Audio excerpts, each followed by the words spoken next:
In 1997, Good Burger was pure chaos, laughter, and childhood joy. Nearly 3 decades later, that same cast is barely recognizable, aged, broken, and marked by illness, loss, and fading fame. Stay until the end, because the final cast member's transformation is the most heartbreaking of all. Kenan Thompson as Dexter Reed. Kenan Thompson was born May 10, 1978, in Atlanta, Georgia. When Good Burger premiered in 1997, he was just 19 years old, carrying the film as Dexter Reed, a street-smart, ambitious teenager whose schemes accidentally drag the innocent Ed into chaos, making Dexter the emotional and narrative engine of the movie. As Kenan transitioned into mainstream comedy with Kenan and Kel and later Saturday Night Live, he quietly struggled with body image issues, often becoming the subject of public jokes about his weight. The scrutiny intensified as his fame grew, forcing him to confront health concerns and lifestyle changes while maintaining a non-stop work schedule. Kenan married interior designer Christina Evangeline in 2011, but after years of building a family together, their marriage ended in divorce in 2022. The separation was surrounded by rumors of personal betrayal, placing him under emotional strain while he continued performing weekly on live television. As of 2026, Kenan Thompson is 48 years old and remains one of the most enduring figures in American comedy, still associated with Saturday Night Live while expanding into producing and voice work. Kel Mitchell as Ed. Kel Mitchell was born on August 25, 1978 in Chicago, Illinois, and was only 19 years old when he became the unforgettable Ed in Good Burger, 1997, a dim-witted but warm-hearted cashier whose innocence defined the film's soul. Before that breakout, Kel had already gained fame on All That, and then Kenan and Kel, where his exaggerated physical comedy made him a Nickelodeon icon of the 1990s. When the spotlight faded, real life hit hard.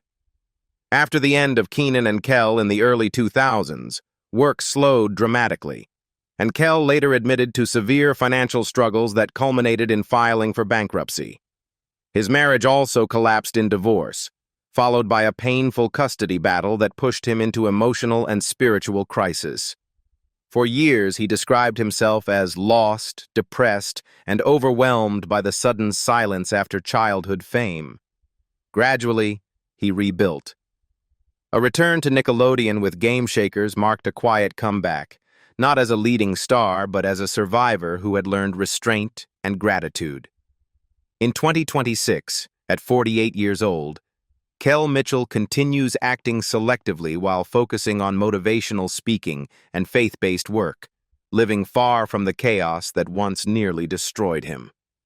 Abe Vigoda as Otis. Abe Vigoda, born on February 24, 1921, in Brooklyn, New York. He was already 76 years old when he appeared as Otis in Good Burger, 1997. The frail, half-asleep elderly man whose silent presence became one of the film's most unexpectedly memorable gags. Long before that light-hearted role, Vigoda had built a formidable career, earning respect for dramatic performances in The Godfather and later global fame as Detective Fish in Barney Miller during the 1970s. As he aged, his thin frame and gaunt appearance led to persistent public confusion about his health, with false reports of his death circulating for decades. Instead of retreating, Vigoda leaned into the irony, continuing to act while quietly enduring the physical decline of old age. By the 1990s, roles became sparse, but Good Burger allowed him one last connection with a younger generation, turning his real-life fragility into gentle, self-aware humor. Abe Vigoda passed away peacefully in his sleep on January 26, 2016, at his daughter Carol Fuchs's home in Woodland Park, New Jersey. He was 94 years old, and the cause was natural, marking the quiet end of a long life spent defying expectations, even death itself. Sinbad as Mr. Wheat. Born on November 10, 1956, in Benton Harbor, Michigan, Sinbad was 40 years old when he played Mr. Wheat in Good Burger, 1997. the strict teacher whose booming authority contrasted sharply with the film's childish chaos. Before that, he had already become a household name through A Different World in the late 1980s and box office hits like House Guest and Jingle All the Way, standing at the peak of mainstream comedy success. Fame, however, did not shield him from collapse. In the 2000s, Sinbad faced serious financial trouble, filing for bankruptcy amid tax debts and dwindling roles, a painful fall for a comedian once commanding major studio films. The struggle deepened in October 2020 when he suffered a severe ischemic stroke, losing mobility and speech, forcing him into a long and uncertain rehabilitation that nearly ended his career entirely. By 2026, at 69 years old, Sinbad is alive and recovering, slowly re-emerging through limited appearances and public updates, his recent return standing less as a comeback and more as a testament to survival after loss, illness, and near silence. Dan Schneider as Mr. Bailey. Dan Schneider was born on January 14, 1966, in Memphis, Tennessee. He was 31 years old when he appeared as Mr. Bailey, the loud and careless manager of Good Burger and Good Burger, 1997. Before stepping behind the counter, he was already known as an actor in Head of the Class and Better Off Dead, but the late 1990s marked his transition into a powerful behind-the-scenes figure at Nickelodeon, shaping youth television from the shadows. Throughout the 2000s, Schneider created hit after hit, including The Amanda Show and iCarly, yet his working environment drew increasing criticism. Multiple former collaborators accused him of inappropriate behavior and an unhealthy workplace culture, allegations documented publicly and discussed widely, though never resulting in criminal charges. As scrutiny intensified, Schneider was quietly cut ties with Nickelodeon in 2018, ending his reign abruptly and damaging his public image beyond repair. The fallout affected both his health and private life, pushing him into near-total seclusion as he lost the platform that once defined him.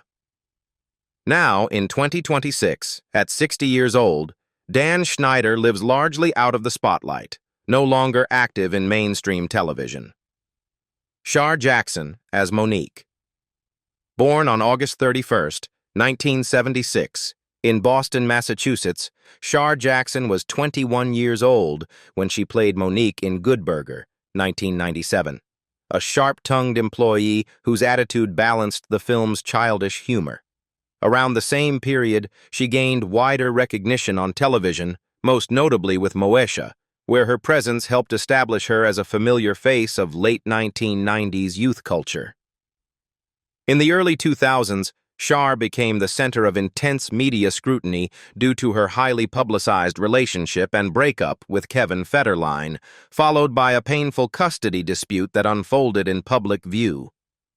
Though never tied to criminal wrongdoing, the constant tabloid pressure and accusations traded in the media deeply affected her reputation, overshadowing her acting work and pushing her away from mainstream roles. Health concerns and emotional exhaustion followed, leading her to step back from scripted television and pivot toward reality TV, including appearances on Celebrity Rehab and later Love and Hip Hop Hollywood.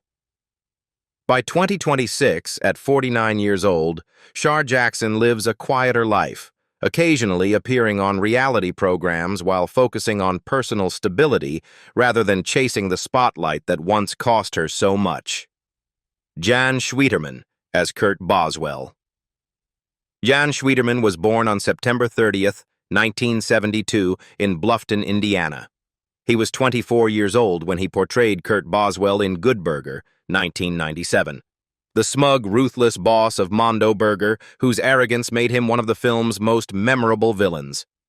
Around that time, he also appeared in television series such as Felicity and ER, showing early promise beyond teen-oriented comedy.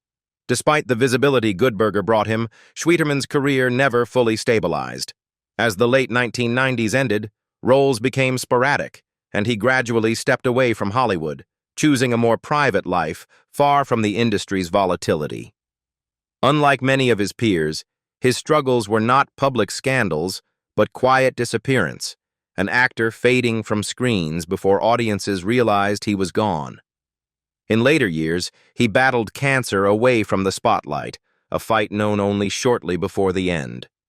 Jan Schwieterman passed away on February 28, 2025, at the age of 52. His death marked a subdued but tragic close to a career forever tied to one unforgettable villain of 1990s pop culture. Linda Cardellini as Heather. Born on June 25, 1975, in Redwood City, California, Linda Cardellini was 22 years old when she appeared briefly as Heather in Good Burger, 1997, a small role that barely hinted at the depth of talent she was about to reveal. At the time, she was still an unknown actress, quietly navigating auditions before her emotional breakthrough came 2 years later with Freaks and Geeks, where her portrayal of Lindsay Weir captured the ache and confusion of adolescence. When Freaks and Geeks was abruptly canceled, Linda faced the familiar industry shock of sudden exposure, followed by uncertainty. She rebuilt carefully, shifting between genres with disciplined restraint, gaining renewed visibility through Scooby-Doo before proving her dramatic range in ER. Personal challenges remained largely private, but her career choices reflected a conscious resistance to typecasting and burnout. By the late 2000s, she reached a new peak with Dead to Me, where grief, trauma, and dark humor mirrored the emotional complexity she had spent decades refining. In 2026, at 51 years old, Linda Cardellini continues acting selectively, respected for longevity rather than spectacle, an actress who survived Hollywood not by noise, but by quiet control. Ron Lester as Spatch. Ron Lester, born on August 4, 1970, in Kennesaw, Georgia.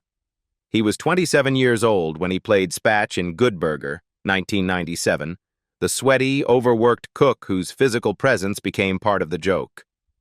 Long before the role, Lester had lived with severe obesity from childhood, and by his late 20s his weight peaked at 508 pounds, a condition that shaped both his casting and his health. Shortly after Good Burger, he gained wider recognition in Varsity Blues, where his size again defined the character audiences remembered. In 2000, his life reached a breaking point. Lester underwent a Roux-en-Y gastric bypass with duodenal switch, losing roughly 310 pounds in a dramatic transformation that nearly cost him his life when his heart stopped during surgery. Survival brought another ordeal: 17 reconstructive surgeries to remove excess skin, each recovery taxing his body further. Though the weight loss changed his appearance, years of strain had already damaged his organs. By September 2015, Lester was hospitalized with liver and kidney failure. His condition worsened rapidly, and in June 2016 he entered hospice care. On the night of June 17, 2016, Ron Lester died at age 45 from liver and kidney failure. Shaquille O'Neal as himself. Born on March 6, 1972, in Newark, New Jersey, Shaquille O'Neal was 25 years old when he appeared as himself in Good Burger, 1997, a playful cameo filmed at the height of his NBA superstardom. By then, he was already a dominant force on the court and a pop culture phenomenon off it, having crossed into film with Blue Chips and the fantasy comedy Kazam, where his size and charisma became a brand of their own. Years of punishing seasons led to chronic hip and knee issues, culminating in major hip surgery after his retirement, forcing him to relearn how to live without constant physical pain. His personal life also fractured under pressure. His marriage to Shawnee O'Neal ended in divorce in 2011, a public split that coincided with his transition out of professional basketball and into an uncertain second act. Rather than fade, Shaq reinvented himself. He leaned into media, business, and humor, turning post-career instability into expansion. By 2026, at 54 years old, Shaquille O'Neal is a global businessman and television analyst, healthier, financially powerful, and still larger than life. Good Burger wasn't just a comedy, it was a piece of childhood. But time took its toll. Youth faded, health declined, and some lives ended far too soon. Looking back hurts more than it should. Which cast member shocked you the most today?